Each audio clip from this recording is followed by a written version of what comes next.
सोद्भूतो गन्धादो गन्धोत्तमः आग्रयः सर्वदेवानां धूपोऽयं प्रतिगृह्यताम् धूपमङ्घ्रापयामि दीपं दर्शयामि साज्जन्यवर्धनयुक्तं वह्निराजोजितं मया दीपं गृहार देवेशो त्रैलोक्यतिमिरापः दीपं दर्शयामि धूपदीपान्तरेण उपहारनैवेद्यं निवेदयामि चतुरस्त्रमण्डलं कृत्वा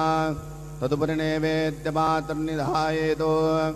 गायत्रीमन्त्रेण पात्रान् सम्प्रोक्षयेतो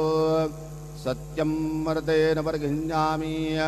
नैवेद्यं निवेदयामि ॐ प्राणाय स्वाहा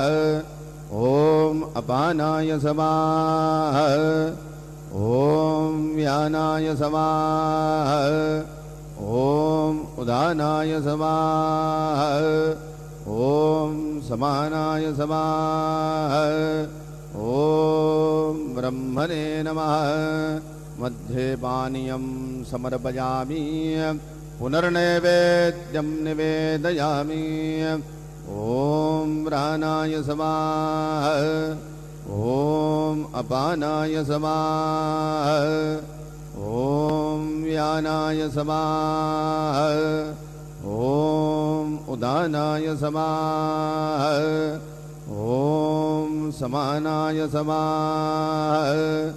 ॐ ब्रह्मणे नमः नैवेद्यं समर्पयामि हस्तप्रक्षालनं समर्पयामि मुखप्रक्षालनं समर्पयामि करोद्वर्तनार्थे चन्दनं समर्पयामि सद्गुरु साईनाथ देवताभ्यो नमः अथ मङ्गलारार्तिक्यदीपं दर्शयामि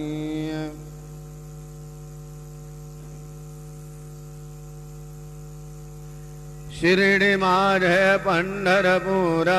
साई बाबार मावर बाबार मावर साई बाबार मावर शुद्ध भक्ति चंद्रभागा भाव पुंडलिक दागा पुंडलिक दागा भाव पुंडलिक दागा याहो याहो अवघेदन करू बाबांसी वंदन साई सी वंदन करू बाबांसी वंदन गणू मने बाबा साई धाव पाव माझे आई पाव मा